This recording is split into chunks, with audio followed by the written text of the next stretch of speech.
అందరికీ స్వాగతం సుస్వాగతం. ప్రతి వారం వాసవి నరసింహంలో మనం ఆరోగ్య నిర్వహించుకుంటున్నాం. ఇది 1280వ కార్యక్రమం.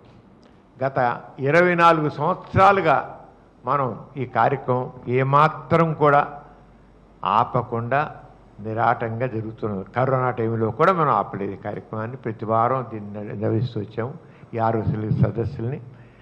ఈ రోజున ప్రముఖ చిన్నపిల్లల డాక్టరు, కన్సల్టెంట్ పీడియాట్రిషియన్ అండ్ నియోనిటాలజిస్ట్, అంటే చంటి పిల్లలు వాళ్ళు నవజాత శిశువులు అంటాం తెలుగులో. నవజాత శిశువులు అంటే అప్పుడే పుట్టిన నెల రోజులు పిల్లలందరూ కూడా నవజాత శిశువులు అంటాం.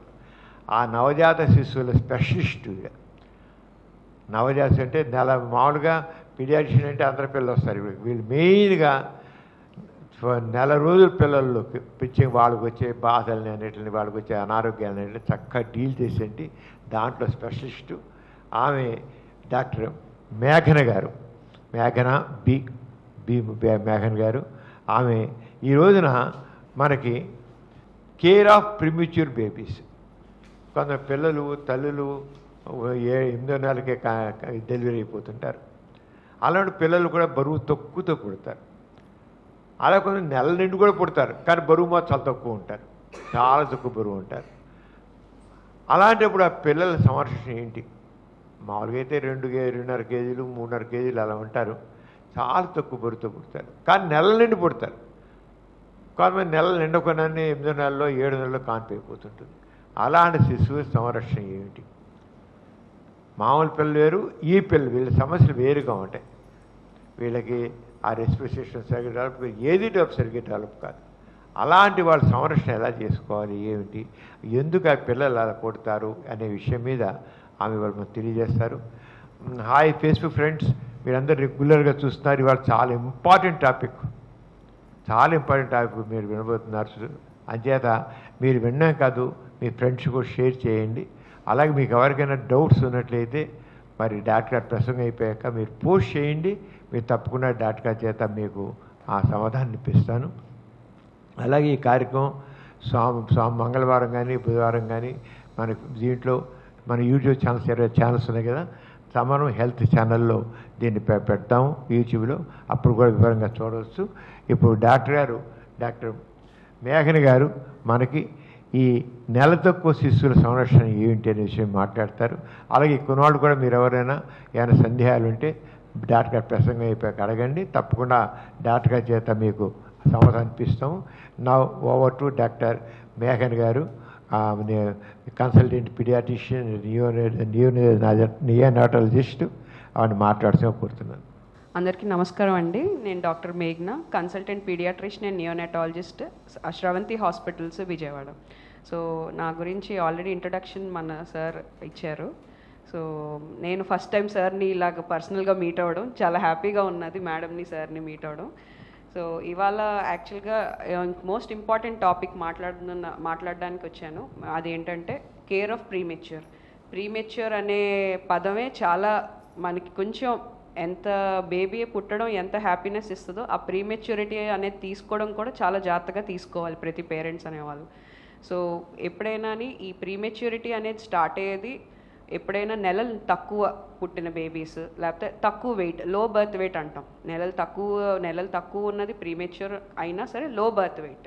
కొంతమంది నెలలు తక్కువ ఉన్నా సరే కొంచెం వెయిట్ బాగానే పుడుతూ ఉంటారు. సో అన్ని విధాలుగా బేబీ బర్త్ ఫస్ట్ మదర్ దగ్గర నుంచి ఇప్పటి వరకు మనం తీసుకోవాల్సి, ఇవాళ మనం చూడవలసింది care of preterm baby. Okay, ఇదొక మామూలు overview. So first care of preterm అనేది మొదటిది బేబీ పుట్టినప్పుడు ఫస్ట్ యాంటీనేటల్ కేర్ నుంచి మొదలు పెడతాం. యాంటీనేటల్ అంటే ఇంకా బేబీ పుట్టక ముందు మదర్ తీసుకోవాల్సిన జాగ్రత్తలు ఉంటాయి. సో ఫస్ట్ రెగ్యులర్ చెకప్స్ అనేది చాలా ఇంపార్టెంట్ బేబీ కోసం. సో ప్రతిసారి మనం WHO ప్రకారం కొన్ని విజిట్స్ అనేవి ఉంటాయి. సో ప్రతిసారి మనం వాడవలసిన ట్యాబ్లెట్లు, ఐరన్, ఫోలిక్ యాసిడ్ అనేది మీకు అన్ని మాత్రలు ఇస్తూ ఉంటారు. సో దాని ప్రకారం మనం వెళ్తూ ఉండాలి. అక్కడి నుంచి అలా రెగ్యులర్గా ఆ మదర్కి ఎటువంటి ఇన్ఫెక్షన్స్ రాకుండా మనం ముందుగానే అన్నీ చూసుకుంటూ ఉండాలి. సో ఫస్ట్ అక్కడి నుంచి మొదలయ్యి నెక్స్ట్ డెలివరీ వరకు వచ్చేసరికి మనం లాస్ట్ మూమెంట్లో అయ్యే డెలివరీస్ కొన్నిసార్లు ఏంటంటే మనకు ఉమ్మని నీళ్ళు పోవడం ఇవన్నిటి వల్ల కూడా ప్రీటర్మ్ బేబీస్కి మనకి ఎఫెక్ట్ అవుతూ ఉంటుంది. సో దానికోసం మనకి తొందరగా కన్సల్ట్ చేయడం, ఎప్పటికప్పుడు చెకప్లు చేసుకోవడం అనేది చాలా ఇంపార్టెంట్. సో బేబీ పుట్టిన తర్వాత ప్రీటర్మ్ కేర్ ఎలా తీసుకోవాలి, సో అది మన ఇవాళ టాపిక్. సో దానికోసం మనం మెయిన్గా కొన్ని ఏరియాస్ కాన్సన్ట్రేట్ చేయాలి. ఫస్ట్ థర్మో రెగ్యులేషన్ అంటాం. థర్మో రెగ్యులేషన్, తర్వాత ఫీడింగ్, గ్రోత్ మానిటరింగ్ అంటాం. తర్వాత రెగ్యులర్ ఆల్రెడీ ప్రీవియస్గా మనం ఆల్రెడీ చెక్ చేస్తూ ఉంటాం బేబీ కోసం. తర్వాత బేబీ పుట్టిన తర్వాత కూడా రెగ్యులర్గా పీడియాట్రిషియన్తో మనం ఫాలోఅప్ అవుతూ ఉండాలి. సో దాని తర్వాత డెవలప్మెంట్. సో బేబీ టైంకి అన్నీ వస్తున్నాయా లేదా, కూర్చోవడం, పాకడం ఇవన్నీ కూడా ఇంపార్టెంట్. బేబీ పుట్టడమే కాకుండా ఇవన్నీ కూడా మనం కన్సిడర్ చేసుకుంటూ ఉండాలి. So first thermo regulation. Thermo regulation అంటే మనం బేబీని వెచ్చగా ఉంచడం అనేది చాలా ఇంపార్టెంట్. ఇప్పుడు లోపల కడుపులో ఉన్నప్పుడు ఆ వెచ్చదనాన్ని ఇచ్చేది మదర్ బాడీయే ఎప్పుడూని. సో అది డెలివరీ అయిపోయిన వెంటనే బయటకు వచ్చినప్పుడు ఆ ఎన్వైర్న్మెంట్, ఆ సరౌండింగ్స్ని బేబీ తట్టుకోగలిగి ఉండాలి. సో అలాంటిది ప్రీమెచ్యూర్ బేబీస్కి వచ్చినప్పుడు ఇంకా తక్కువ అయిపోద్ది. ఎందుకంటే మనకి మెచ్యూర్ అయినట్టు స్కిన్ వాళ్ళకి మెచ్యూర్ అవ్వదు. మనం ఎక్కువ రుద్దినా సరే ఒక్కొక్కసారి పీల్ ఆఫ్ అయిపోద్ది స్కిన్. సో అందుకే దానికోసం మనం బేబీకి కరెక్ట్గా మనం ఇస్తూ ఉండాలి, దానికి కావాల్సిన వెచ్చదనం అనేది ఉండాలి. సో ఫస్ట్ మెయింటైనింగ్ టెంపరేచర్ ఎలా మెయింటైన్ చేస్తాం, మన బేబీ బాడీ టెంపరేచర్ మెయింటైన్ చేయడానికి ఫస్ట్ ఒక క్యాప్, చేతికి గ్లౌజ్, కింద సాక్స్, మొత్తం బాడీ అంతా కవర్ చేసి ఉండాలి. అదంతా కలిపి ఒక బెడ్డింగ్లో అనేది పెట్టాలి బేబీని. సో అలా పెట్టినప్పుడు పూర్తిగా అలా ఉంచేసినా సరే హైపర్ థర్మియా అంటాం అన్నమాట. ఎక్కువ టెంపరేచర్ అయినా ఎక్కువ అయిపోద్ది, అంటే జ్వరం వచ్చినట్టు అయిపోద్ది బేబీకి. సో అలా కాకుండా మనం ఉంచవలసిన టెంపరేచర్లో ఒక 2 అవర్స్కి ఒకసారి తీస్తూ ఉండాలి బేబీని. ఎందుకంటే 2 గంటలకు ఒకసారి మనం ఫీడింగ్ అనేది కంపల్సరీగా బేబీకి ఇస్తూ ఉండాలి. సో బేబీ ఏడవట్లేదు, బేబీ నిద్ర లెగట్లేదు అనేది చాలామంది పేరెంట్స్ మాకు చెప్తూ ఉంటారు. లేదు, ప్రతి 2 గంటలకి కానీ 3 గంటలకు కానీ, ప్రిఫరబుల్లీ 2 గంటలకు ఒకసారి కంపల్సరీగా బేబీకి ఇస్తూ ఉంటే మిల్క్ కరెక్ట్గా సరిపోతుంది. సో నెక్స్ట్ టెంపరేచర్ అనేది అలా మెయింటైన్ చేస్తూ ఉండాలి. నెక్స్ట్ కంగారు మదర్ కేర్ అంటే, కంగారు అంటే చూసే ఉండుంటారు, చిన్న యానిమల్ లాంటిది. దాంట్లో ఏంటంటే లోపల ఒక సంచిలాగా ఉంటుంది బేబీని పెట్టుకోవడానికి. సో అదే మెథడ్ అప్పుడు రోజుల్లో డాక్టర్స్ అందరూ చూసుకుని అలాగ మెయింటైన్ చేస్తే మదర్ వెచ్చదనానికి అంతకన్నా ఇంకేది మనకి లేదు అన్నట్టు కంగారు మదర్ కేర్ అనేది స్టార్ట్ చేశారు అప్పట్లో. సో అదేంటంటే బేబీకి ఇలా ప్రీమెచ్యూర్ బేబీస్ అంటే లెస్ దెన్ 1.2 kgs, అంటే అలాగ కేజీ కన్నా తక్కువ పుట్టిన వాళ్ళు, లేకపోతే కేజీ లోపల ఉన్నవాళ్ళు, 1800 గ్రాములు అంతవరకు ఏజ్ ఉన్నవాళ్ళు, వెయిట్ ఉన్నవాళ్ళు ఇలా కంగారు మదర్ కేర్ అనేది స్టార్ట్ చేశారు. సో కంగారు మదర్ కేర్ నెక్స్ట్ బెనిఫిట్స్ అనేది మీకు చెప్తూ ఉంటాను. సో దాంట్లో ఏంటంటే మదర్ స్కిన్ కాంటాక్ట్, బేబీకి వచ్చే స్కిన్ కాంటాక్ట్, దానివల్ల అన్ని సర్వరోగ నిరాదరణ అయిపోతుంది. అన్ని శక్తి ఇస్తుంది బేబీకి. అంటే దానికి బాగా బ్రీదింగ్ చేయడానికి, లేకపోతే బాగా అలాగా ఊపిరి ఆపకుండా ఉంటూ ఉంటారు బేబీస్. ఇలా ప్రీమేచ్యూర్గా పుట్టిన వాళ్ళు ఏంటంటే లంగ్స్ సరిగ్గా డెవలప్ అవ్వకపోవడం వల్ల ఇలా అవుతూ ఉంటుంది. సో దానివల్ల కూడా కొన్ని ఎఫెక్ట్స్ ఉంటూ ఉంటాయి. సో నెక్స్ట్ బాదింగ్ చేయించాలంటే వెంటనే ఫస్ట్ అసలు బేబీకి బొడ్డు తాడు ఊడిపోయిన తర్వాత నుంచి చేయమంటూ ఉంటాం ఎప్పుడు ప్రతి బేబీకి. ఎందుకంటే దానివల్ల మనకి ఎఫెక్ట్ ఉండకూడదు, బేబీ స్కిన్ కూడా పీల్ అవ్వకూడదని, అంటే ఊడిపోకుండా ఉండకూడదు. సో అది కూడా ఓపెన్గా ఉంచకుండా అలాగా చలనీళ్ళతో అలాతో ఎప్పుడు చేయించకూడదు నీళ్ళు. సో అది కూడా one of the factor temperature regulate చేయడానికి. తర్వాత డేంజర్ సైన్స్ అంటే ఏంటి? ఇప్పుడు ఇంటికి బేబీని తీసుకెళ్ళిపోతారు, తర్వాత అసలు ఏంటి బేబీ సరిగ్గా ఉందా, ఎలా మెయింటైన్ అవుతుంది టెంపరేచర్, లేకపోతే ఏ టైంలో మేము మళ్ళీ డాక్టర్ దగ్గరికి వెళ్ళాలనేది చాలామందికి వచ్చే డౌట్స్. సో ఫస్ట్ ఆ డౌట్స్ ఏంటంటే, బేబీ ఎప్పుడైనా కవర్ చేయకపోతే మనకి బాడీలో బ్లూగా మారుతుంది. సో బ్లూ కలర్లో మారుతూ ఉంది అంటే సరిగ్గా కావాల్సిన టెంపరేచర్ బేబీకి లేదు అన్నట్టు. తర్వాత బ్రీదింగ్ అంటే ఊపిరి తీసుకునేది చాలా ఫాస్ట్గా తీసుకున్నా, డొక్కలు ఎగరేస్తున్నా బేబీకి కూడా అది కూడా ఇబ్బంది అయిన థింగ్. సో అలాంటప్పుడు అది కూడా వన్ ఆఫ్ ద ఫ్యాక్టర్. ఇంకోటి నెక్స్ట్, ఎప్పుడైనా పాలు తాగుతున్నప్పుడు బేబీ కొంతమంది మదర్స్ ఏం చేస్తూ ఉంటారంటే పడుకోబెట్టి పాలు ఇవ్వడం అలాంటివి చేస్తారు. అది అసలు అందరూ మానుకోవాల్సిన థింగ్. పడుకోపెట్టి ఎప్పుడు బేబీకి పాలు ఇవ్వకూడదు. మదర్ ఒక ఏరియాలో కూర్చుని ఒక కుర్చీ మీద కానీ ఒక మంచం మీద కానీ దిండులు పెట్టుకుని అలా పెట్టుకుని తన బాడీ స్ట్రైట్గా ఉంచి తన పొజిషన్ స్ట్రైట్గా ఉన్నప్పుడే బేబీకి కరెక్ట్గా మిల్క్ వెళ్తున్నట్టు. సో అది అరేంజ్మెంట్ కూడా కరెక్ట్గా ఉండాలి. సో అప్పుడు అలాంటప్పుడు ఏంటంటే పొరమారడం అలాంటివన్నీ జరగదు. అంటే పొరమారడం అంటే మీకు డౌట్ రావచ్చు, ముక్కులో నుంచి యాజ్ ఇట్ ఈస్గా మిల్క్ తాగితే ముక్కులో నుంచి వచ్చేస్తుంది మిల్క్. సో అది పొరమారడం అంటే. ఓకే, సో ఇవన్నీ కొన్ని ఫ్యాక్టర్స్ అన్నమాట. మనం చిన్నపిల్లల్లో అందులో ప్రీమెచ్యూర్ బేబీస్, అప్పుడే నెలలు తక్కువ ఉన్న బేబీస్లో ఇంకా ఎక్కువ కాన్సన్ట్రేట్ చేయవలసింది. ప్రతి బేబీలో చూడాల్సిందే ఇది, ఇంకా ఎక్కువ కాన్సన్ట్రేట్ చేయవలసింది వీళ్ళల్లో. సో ఇది బెనిఫిట్స్ ఆఫ్ కేఎంసీ అంటాం. సో బేబీ ఇది అరేంజ్మెంట్ అండి. బెనిఫిట్స్ ఆఫ్ కేఎంసీలో అసలు కేఎంసీలో అరేంజ్మెంట్ ఎలా ఉంటుంది? మదర్కి ఫ్రంట్ ఓపెన్ ఉన్న డ్రెస్ వేసుకోవాలి. ఓకే, ఫ్రంట్ ఓపెన్ ఉన్న డ్రెస్ మన 2 రొమ్ముల మధ్యలో బేబీని పడుకోబెడతారు. పడుకోబెట్టి డైరెక్ట్ కాంటాక్ట్ ఉండాలి మదర్కి, ఇంకేమీ వేయకుండా ఒక ఫ్రాగ్ లైక్ పొజిషన్లో పెడతాం. అంటే ఫ్రాగ్ అంటే కప్ప తెలుసు కదా. సో అది చేతులు 2 వైపులా మదర్కి టచ్ చేస్తూ, కాలు కూడా 2 వైపులా టచ్ చేస్తూ మదర్ ఎపిగ్యాస్ట్రియం అంటే బొడ్డు పైన పడుకోబెట్టి అంత ఏరియా వరకు రావాలి.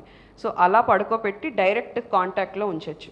ఇప్పుడు రోజుల్లో స్టడీస్లో ఏంటొచ్చిందంటే ఇలాగ ఏమీ ఆక్సిజన్ సపోర్ట్ లేకుండా యాక్చువల్గా ఇది మొదలు పెట్టారు. కానీ ఇప్పుడు రోజుల్లో అన్ని రీసెర్చ్లు చేస్తూ ఇది ఆక్సిజన్ సపోర్ట్ ఉన్నా సరే కొంచెం తక్కువ ఆక్సిజన్ సపోర్ట్ వాళ్ళకి కూడా యూస్ చేయొచ్చు అన్నట్టుగా ఇప్పుడు మనకి స్టడీస్లో తెలిసాయి. సో ఫస్ట్ మెయిన్ బెనిఫిట్స్ ఏంటి కేఎంసీ వల్ల? కేఎంసీ అంటే కంగారు మదర్ కేర్. దీంట్లో ఏంటంటే బాడీ కూలింగ్ని తగ్గిస్తుంది, బేబీ బాడీ కూలింగ్ని. తర్వాత ఎటువంటి డిజీజెస్ రాకుండా హెల్ప్ చేస్తుంది. తర్వాత ఇన్ఫెక్షన్స్, మంచి స్లీప్ ఇస్తుంది. తర్వాత పెయిన్, బేబీకి ఎటువంటి అయినా పెయిన్ అలాగ ఫీలింగ్ ఉన్నా సరే ఏది ఉన్నా సరే తగ్గుతుంది. తర్వాత హార్ట్ రేటు, మన బ్రీదింగ్, మన ఊపిరి తీసుకునే తనం కూడా హెల్ప్ చేస్తూ ఉంటుంది బేబీకి.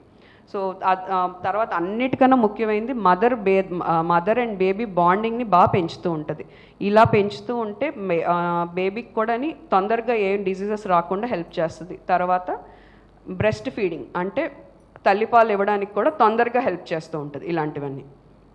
నెక్స్ట్ ఇవి కాంపనెంట్స్ అంటే ఏం లేదు, మదర్కి బేబీకి ఉన్న స్కిన్ కాంటాక్ట్, తర్వాత ఎక్స్క్లూసివ్ బ్రెస్ట్ ఫీడింగ్ అంటే తల్లిపాలు తప్ప ఇంకోటి మాత్రం ముట్టుకోకూడదు.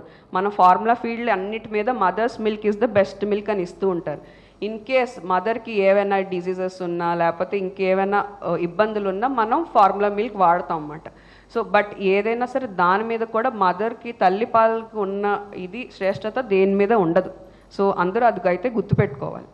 Next early discharge and adequate follow up అంటే ఏంటి? తొందరగా డిశ్చార్జ్ అవ్వాలి, ఎందుకంటే వెయిట్ బాగా పెరుగుతూ ఉంటే తొందరగా డిశ్చార్జ్ అవుతారు ఎవరైనా సరే. సో అలా మనం డిశ్చార్జ్ అయిపోయినా ఆ వెయిట్కి మళ్ళీ ఫాలోఅప్ అవుతూ ఉండాలి బేబీస్కి. నెక్స్ట్ ఈ మనం స్టడీస్ అన్నిట్లో చూడడం వల్ల కంగారు మదర్ కేర్ వల్ల చాలా మటుకు రిడక్షన్ ఉన్నది, అన్ని విషయాల్లో రిడక్షన్ ఉంది. ఏంటి? డెత్స్ తగ్గాయి, తర్వాత ఇన్ఫెక్షన్స్ తగ్గాయి, తర్వాత బేబీకి సరిగ్గా కావాల్సిన ప్రీమెచ్యూర్ బేబీస్లో ఒకసారి షుగర్లు అవన్నీ ఆల్టరేషన్స్ అవుతూ ఉంటాయి. సో అవి కూడా తగ్గాయి. తర్వాత హాస్పిటల్ మళ్ళీ రీఅడ్మిషన్ అవ్వడం కూడా చాలా మటుకు తగ్గింది. తర్వాత తొందరగా ఫీడింగ్ తీసుకోవడం, ఎందుకంటే ఈ తక్కువ పుట్టిన బేబీస్కి ఏంటంటే అసలు డెవలప్మెంట్ ఉండదు, పాలు చీకడం ఇవన్నీ కూడా సరిగ్గా డెవలప్మెంట్ ఉండదు, అలా మెల్లిగా మొదలవుతూ ఉంటుంది. అది కంగారు మదర్ కేర్ వల్ల ఆ హీట్ ఉండడం వల్ల బేబీకి తొందరగా స్టార్ట్ అవుతుంది అన్నమాట అలాంటివన్నీ. Next feeding and nutrition. So feeding and nutrition అంటే బేబీకి కావాల్సిన న్యూట్రిషన్ ఆ ఫీడింగ్ వల్ల వస్తుంది. మొదటి 6 నెలలు ప్రతి బేబీకి కావాల్సింది బ్రెస్ట్ ఫీడింగే, అది మాత్రం గుర్తుపెట్టుకోవాల్సింది, ప్రతి మదర్ గుర్తుపెట్టుకోవాల్సింది. పెద్దవాళ్ళు ఇది చెప్పారు అది చెప్పారు అనేది మర్చిపోవద్దు. అన్ని వాటర్స్, జీరా వాటర్లు అవన్నీ పడుతూ ఉంటారు, అవన్నీ మర్చిపోండి, అవన్నీ కాదు. తల్లి పాలు తప్ప ఇంకొకటి ఇవ్వద్దు, అదైతే గుర్తుపెట్టుకోండి. తర్వాత లో బర్త్ వెయిట్ బేబీస్, కొంతమందికి మదర్స్కి అంత తొందరగా మిల్క్ రాదండి, అదైతే మీకు అంటే కొంతమంది ఎందుకు రాదంటే ఇంట్లో వాళ్ళు పెట్టకపోవడం వల్ల ఫుడ్. ఈ మధ్యన అది బాగా వింటున్నాం. ఇప్పుడైతే అది మారింది, చాలా మటుకు మనం ఫుడ్ అవన్నీ తీసుకోవచ్చు అన్నట్టుగా గైనకాలజిస్టులు చాలామంది మనకి చెప్తూ ఉన్నారు. సో ఫుడ్ అనేది కావాల్సిన మోతాదులో పెట్టుకుంటే సరిపోద్ది, మిల్క్ అనేది న్యాచురల్గా రావాలి కదా. సో దానివల్ల తొందరగా వచ్చే ఛాన్సెస్ కూడా ఉంటాయి ఈ కేఎంసీ వాటి వల్ల. తర్వాత breast milk storage. So breast milk మనం కొంతవరకు ఒకసారి తొందరగా వస్తుంది, కొంతమందికి లేట్గా వస్తుంది. సో వచ్చినప్పుడు ఎక్కువగా తీసుకుని స్టోర్ కూడా చేసుకోవచ్చు మనం బ్రెస్ట్ మిల్క్. అందరూ అంటారు మళ్ళీ పట్టచ్చా అనేది, ఫ్రిడ్జ్లో కూడా పెట్టుకుని మళ్ళీ తీసుకుని పట్టచ్చు కూడా, బట్ ఏంటంటే వార్మ్ టెంపరేచర్లో పట్టాలి. Next donating breast milk. Donating breast milk అంటే కొంతమందికి పిల్లలు వదిలేసి వెళ్ళిపోతారు కొంతమంది మదర్స్. సో మనం ఏంటంటే బాగా ఇలాగ బ్రెస్ట్ మిల్క్ ఇస్తున్న మదర్స్ కంపల్సరీగా, అది ఇప్పుడు కొత్తగా స్టార్ట్ చేశారు బ్రెస్ట్ మిల్క్ బ్యాంక్స్ అని, హ్యూమన్ మిల్క్ బ్యాంక్స్ అని చెప్తున్నారు. దాంట్లో ఏంటంటే చాలామంది మదర్స్ అలా వాలంటరీగా ఇస్తూ ఉంటున్నారు అన్నమాట, ఎక్కడ పిల్లలకి లేని వాళ్ళకి ఇలాగ హెల్ప్ చేస్తూ ఉంటున్నారు. సో అది కూడా మంచి ఆస్పెక్టే. ఇప్పుడు తర్వాత కాంప్లిమెంటరీ ఫీడింగ్. ఇప్పుడు నేను చెప్పిన ఫార్ములా మిల్క్లు ఇవన్నీ కాంప్లిమెంటరీ ఫీడింగ్ కిందే వస్తుంది. అదేంటంటే 6 నెలల వరకు మనం బ్రెస్ట్ మిల్క్ తప్ప ఇంకోటి వాడకూడదు. 6 నుంచి 9 నెలల వరకు నెక్స్ట్ సాలిడ్ ఫుడ్స్ చిన్నగా సెమీ సాలిడ్ ఫుడ్స్గా స్టార్ట్ చేసుకుంటాం. 9 నుంచి 12 నెలల వరకు అంటే 1 సంవత్సరం వచ్చే లోపల మనం మదర్ తినే సగం మీల్ తినాలి బేబీ సంవత్సరం వచ్చే లోపల. అదైతే గుర్తుపెట్టుకోవాలి ఎప్పుడు అందరూని. ఇప్పుడు మన మదర్ తింటున్న మీల్లో హాఫ్ మీల్ తింటే కరెక్ట్గా వెళ్తున్నట్టు. సో గ్రోత్ మానిటరింగ్ ఇవన్నీ చేస్తున్నాం, బాగానే ఉంది, కాకపోతే మనకు అవుట్కమ్ ఏది మనకు తెలియట్లేదు. So growth monitoring important. Weight ప్రతిసారి ప్రతి నెల మీరు వ్యాక్సినేషన్కి వచ్చినప్పుడు వెయిట్, హైట్, హెడ్ సర్కమ్ తల కొలత అనేది చూపించుకుంటూ ఉండాలి, ఎంతవరకు పెరుగుతుందో. ఎందుకంటే కొన్ని జబ్బుల్లో ఏంటంటే డిజీజెస్లో మనకి తలగా తక్కువ పెరగడం లేకపోతే ఓవర్గా పెరగడం అనేది ఉంటాయి. హైడ్రోకెఫ్లస్లు ఇవన్నీ అంటూ ఉంటారు. అవేంటంటే నీరు చేరిపోవడం అన్నీ జరుగుతాయి. కొంతమందికి మదర్లో ఇన్ఫెక్షన్స్ ఉండడం వల్ల మైక్రోకెఫలీ అంటారు, చిన్నగా తల ఉంటుంది. సో బాడీకి దానికి డిస్ప్రపోర్షనేట్గా ఉంటుంది అన్నమాట. దానికోసం మనం గ్రోత్ మానిటరింగ్ అనేది ఇంపార్టెంట్. ఇవన్నీ నేను చెప్పినవి weight gain, head circumference, length monitoring, weight monitoring ఇవన్నీ చాలా ఇంపార్టెంట్. పిల్లలు పుట్టిన తర్వాత ఇవైతే చాలా ఇంపార్టెంట్గా అందరూ చూసుకుంటూ ఉండాలి. ఎప్పుడు వెళ్ళినా జస్ట్ ఏదో జ్వరం, జలుబు, దగ్గు అనుకుని చూపించడం కాదు, మొత్తం ఇవన్నీ కూడా చూపిస్తూ ఉండాలి. 1 సంవత్సరం వరకైనా కంపల్సరీగా ఇవైతే మానిటర్ చేసుకుంటూ ఉండాలి. నెక్స్ట్ ఇంకోండి వెయిట్ గ్రోత్ అనేది వెయిట్ డైలీ వెయిట్ మనం చూసుకుంటున్నాం. అంటే హాస్పిటల్లో ఎన్ఐసీయూలో అంటే ఐసీయూలో పెడతారు ఇలాంటి చిన్న బేబీస్ అందరినీ. సో ఐసీయూలో పెట్టినప్పుడు ఇవైతే మనం కంపల్సరీ మానిటర్ చేసుకుంటూ ఉంటాం. సో డైలీ వెయిట్ చూసుకుంటాం. లెంత్ అంటాం మనం, బేబీస్లో లెంత్ అంటాం, హైట్ అనేది తర్వాత వస్తుంది 2 years తర్వాత. సో అది వీక్లీ మానిటర్ చేసుకుంటూ ఉండాలి. నెక్స్ట్ ఎనీమియా ఆఫ్ ప్రీమెచ్యూరిటీ అంటే తక్కువ ఐరన్, తర్వాత బ్లడ్ తక్కువ ఉన్న బేబీస్కి మనం హెచ్బి అంటాం, హిమోగ్లోబిన్, అది వీక్లీ చూసుకుంటూ ఉండాలి. నెక్స్ట్ ఆస్టియోపీనియా ఆఫ్ ప్రీమెచ్యూరిటీ అంటే కాల్షియం ఇవన్నీ వెయిట్లో తక్కువ ఉన్నప్పుడు బోన్ డెవలప్మెంట్ కూడా తక్కువ ఉంటుంది ఎప్పుడైనా సరే. ఒకటి తక్కువైతే బాడీలో అన్ని ఆర్గన్స్లో ఎఫెక్ట్ పడుతూ ఉంటుంది. అందుకే మనం మ్యాక్సిమం ప్రీమెచ్యూర్ డెలివరీస్ని అవాయిడ్ చేయాలని ప్లాన్ చేస్తూ ఉంటాం. ఒకవేళ ఇన్ కేస్ అది తప్పకపోతే మనకు తప్పదు. సో దాని తర్వాత వచ్చే ప్రాబ్లమ్స్ని ఎలా చెక్ చేసుకోవాలో అనేది నేను ఇవాళ చెప్తున్న టాపిక్. సో బైవీక్లీ అంటాం, అంటే కాల్షియము, ఫాస్ఫరస్, ఆల్కలైన్ ఫాస్ఫేటేజ్ అనేది ఇన్వెస్టిగేషన్స్. ఇప్పుడు అందరికీ ఇలాంటి చిన్న ఇన్వెస్టిగేషన్స్ ఐడియా ఉంటున్నాయి పేరెంట్స్, ఎందుకంటే మీడియా చాలా హెల్ప్ చేస్తుంది, ప్రతి దాంట్లో మైండ్ పెడుతున్నారు పేరెంట్స్ కూడా. సో అందుకే బైవీక్లీ అంటాం. సో 2 weeksకి ఒకసారి, తర్వాత 4 weeks నుంచి అంటే బేబీకి 1 month నుంచి వచ్చిన దగ్గర నుంచి ఇవన్నీ మానిటర్ చేసుకుంటూ ఉండాలి. Next regular follow up visits. So మీరు ఎప్పుడు వెళ్ళాలి మేడం అసలు డాక్టర్ దగ్గరికి అంటే ఎవ్రీ మంత్ కంపల్సరీ ఒక విజిట్ అయితే కంపల్సరీ చేసుకుంటేనే మంచిది. వ్యాక్సినేషన్ కనుక్కొని ఎటు పెడతారు వ్యాక్సినేషన్కి, అలాంటప్పుడు ఇలాంటి ప్రాబ్లమ్స్ వస్తున్నాయి బేబీస్కి అన్నట్టు మీరు చూసుకుంటూ ఉండాలి కంపల్సరీ. సో డెవలప్మెంటల్ అవుట్కమ్స్ అంటే ఇప్పుడు ఫస్ట్ బేబీ పుట్టిన తర్వాత అంతా మానిటర్ చేసుకుని హాస్పిటల్ నుంచి ఇంటికి వెళ్ళిపోయారు, తర్వాత ఎలా చూసుకోవాలి. సో మనకి మైల్ స్టోన్స్ అంటాం అన్నమాట. అంటే బేబీకి నవ్వు వచ్చిందా, మదర్ని రికగ్నైజ్ చేస్తుందా, కూర్చుంటుందా, పట్టుకుని నడుస్తుందా లేదా, మాటలు అంటుందా లేదా. కొంతమందికి ఫాస్ట్గా రావచ్చు, కొంతమందికి లేట్గా రావచ్చు. సో పుట్టిన ప్రకారం కూడా కొన్నిసార్లు ఎఫెక్ట్ ఉంటుంది. అంటే పుట్టిన వెంటనే ఏడ్చిందా లేదా అనేది కూడా ఒక ఇంపార్టెంట్ ఫ్యాక్టరే బేబీకి. కొంచెం వ్యవధిలో ఏడ్చినా పర్లేదు, బట్ పుట్టిన వెంటనే ఏమైనా ఫిట్స్ వచ్చాయా, ఇలాంటి ప్రీమెచ్యూర్ బేబీస్కి ఫిట్స్, షుగర్ తగ్గడం ఇవన్నీ ఇంపార్టెంట్. సో ఒకసారి వాటి ఎఫెక్ట్ మనకి లేటర్ లైఫ్లో పడుతూ ఉండొచ్చు. సో అందుకే మనకి ఇవన్నీ చాలా ఇంపార్టెంట్. సో ఎలా డెవలప్ అవుతుంది, టైంకి వచ్చాయా లేదా, అవన్నీ నోట్ చేసుకుంటూ ఉండాలి. ఎందుకంటే ఎక్కడ పీడియాట్రిషియన్ దగ్గరికి వెళ్ళినా ఫస్ట్ ఇవన్నీ క్వశ్చన్స్ మిమ్మల్ని అడుగుతూ ఉంటారు. సో ఇలాంటి డేంజర్ సైన్స్ ఏమైనా మీకు అనిపిస్తుందా, ఎక్కడైనా బాడీలో తేడా కనిపిస్తుందా, మీరు వితిన్ 1 monthలో వెళ్ళినా ప్రాబ్లం లేదు, బట్ ఎవ్రీ మంత్ ఒకసారి వెళ్తేనే మంచిది. థ్యాంక్ యూ అండి. అండి first thing healthy life style ఉండాలండి. ఓకే, ఇప్పుడు వచ్చిన ఫుడ్ అందరికీ తెలుసు. సో మనం ఏంటంటే ఏదో వచ్చిన తర్వాత మనం తీసుకుంటున్నాం జాగ్రత్తలు. ఇన్నాళ్ళు అంత మంచి ఫుడ్ తీసుకున్నారు కాబట్టి ఇంత మంచి డాక్టర్స్ని ఇక్కడ చూస్తున్నారు. సో అప్పుడు రోజుల వాళ్ళు ఇంకా స్ట్రాంగ్గా యాక్టివ్గా ఉన్నారంటే ఇలా ఉన్నప్పుడు. సో బట్ ఏంటంటే ఈ మనం తక్కువ ఏజ్లో కూడా మనం చాలా హెల్దీ లైఫ్ స్టైల్ ఉండాలి. బయట ఫుడ్స్ ఇవన్నీ కొంచెం తినండి, ప్రాబ్లమే లేదు. బట్ ఏంటంటే అన్ని పోర్షన్ వైజ్గా తినాలి. ఏదన్నా అందరూ ఇప్పుడు డైట్ చేయాలంటే ఫుల్గా అన్నీ మానేస్తున్నారు. మానేయడం కాదు, తినేది కరెక్ట్గా తినాలి, న్యూట్రిషియస్గా తినాలి. తర్వాత కొన్ని ఇన్ఫెక్షన్స్ ఇవన్నీ రాకుండా ప్రివెంట్ చేసుకోవాలి ఏదైనా సరే. సో అవన్నీ ఏంటంటే మనం రెగ్యులర్ మానిటరింగ్, మనం ఏమి రావట్లేదు, మనం చాలా హెల్దీ అని మాత్రం అనుకోకూడదు. అందరూ ఇప్పుడు చిన్న పిల్లోడి దగ్గర నుంచి వస్తున్నాయి ప్రతిదీని, చైల్డ్హుడ్ ఒబేసిటీ అంటాం దాన్ని. సో అది ప్రతిదీ మనం మానిటర్ చేసుకుంటూ ఉండాలి. సో స్టార్టింగ్ నుంచి మనం ప్రెగ్నెన్సీ ప్లాన్ చేస్తున్నామంటే పెరికన్సెప్షనల్ ఫోలిక్ యాసిడ్ అంటాం. ఇప్పుడు ప్రెగ్నెంట్ అవుతున్నాం అంటే 3 months ముందు నుంచి మనం ప్లాన్ చేసుకోవాలి. గైనకాలజిస్ట్ దగ్గరికి వెళ్ళి మేడం ఇలా అనుకుంటున్నాం, సో ట్యాబ్లెట్స్ ఏంటి వాడాలి. సో ఫోలిక్ యాసిడ్ అనేది ఎందుకు వాడతామంటే మనకి న్యూరల్ ట్యూబ్ డిఫెక్ట్స్ రాకుండా మనం వాడుతూ ఉంటాం. సో అదన్నీ ప్లాన్ చేసుకుంటూ ఉండాలి. తర్వాత మీ షుగర్ లెవెల్స్, మీ body BMI, body mass index ఇవన్నీ కరెక్ట్గా ఉన్నాయి. కొంతమందికి లేడీస్కి ఆల్కహాల్, స్మోకింగ్ అవన్నీ అలవాట్లు ఉంటాయి. అంటే ఇక్కడ కాదు ఎక్కడైనా ఉండొచ్చు. సో అవన్నీ కూడా హెల్తీ లైఫ్ స్టైల్ మెయింటైన్ చేయాలి. ఎనీమియా ఎనీమియా అంటే మన HB లెవెల్స్ ఇవన్నీ కూడా చూసుకుంటూ ఉండాలి. సో ఒక పర్ఫెక్ట్ బేబీ రావాలంటే పర్ఫెక్ట్ మదర్ కూడా ఉండాలి. ఈ వ్యాక్సినేషన్స్ ప్రిమిచర్ చైల్డ్ కూడా ఇవ్వచ్చండి రెగ్యులర్గా? సార్ వ్యాక్సినేషన్ యాక్చువల్లీ అందరికీ ఇంపార్టెంటే. బట్ ఏంటంటే హెపటైటిస్ B అనేది కొంచెం మజిల్ మాస్ తక్కువగా ఉంటుంది ప్రీమెచ్యూర్ బేబీస్కి. సో 2 kgs అబవ్ అన్నట్టు ఇస్తున్నాం. కానీ ఇప్పుడు ఏంటంటే కొంచెం దానివల్ల ఎఫెక్ట్స్ ఏమి ఉండట్లేదని మన రీసెంట్ స్టడీస్లో తెలుస్తున్నాయి. సో వ్యాక్సినేషన్ ఫాలోఅప్ అనేది ప్రతి బేబీకి చాలా ఇంపార్టెంట్. ఎందుకంటే ఇప్పుడు రాకపోయినా ఫ్యూచర్లో చాలా ఎఫెక్ట్స్ ఉంటున్నాయి. సో వ్యాక్సినేషన్ షెడ్యూల్ మీరు ఐదర్ అంగన్వాడీలో తీసుకోండి, ప్రాబ్లం లేదు, లేకపోతే కన్సల్టెంట్ పీడియాట్రిషియన్ దగ్గరైనా తీసుకోండి. ఎక్కడైనా వ్యాక్సినేషన్ ఫాలోఅప్ అనేది ఉండాలి. కొత్త వ్యాక్సిన్స్ కూడా వస్తున్నాయి అన్నీని. సో మనం వచ్చిన తర్వాత తీసుకునే కన్నా ప్రయర్గా ఆ షెడ్యూల్ ఫాలో అవుతే మంచిది. 2 kgs ఉన్నా ఇవ్వచ్చు. మనం ఏంటంటే ప్రీవియస్గా హెపటైటిస్ B అనేది మనం ఇంట్రామస్కులర్ కాబట్టి కొంచెం మనం అవాయిడ్ చేయాలనుకునే వాళ్ళం. బట్ మజిల్ మాస్ ఇవన్నీ కొంచెం తక్కువ ఉంటుందని. బట్ ఇప్పుడు ఏంటంటే కొన్ని స్టడీస్లో ఇవ్వచ్చు, దగ్గరలో ఉన్న ఇవ్వచ్చు అన్నట్టుగా ఇస్తున్నారు. ఈ ప్రిమిచర్ చిల్డ్రన్ ఎంతకాలంలో అందరూ మామూలు చిల్డ్రన్తో సమానం అయిపోతారండి? సార్ ప్రీమెచ్యూర్ అంటే మనకి ఆల్మోస్ట్ 3 stages ఉంటాయి సార్.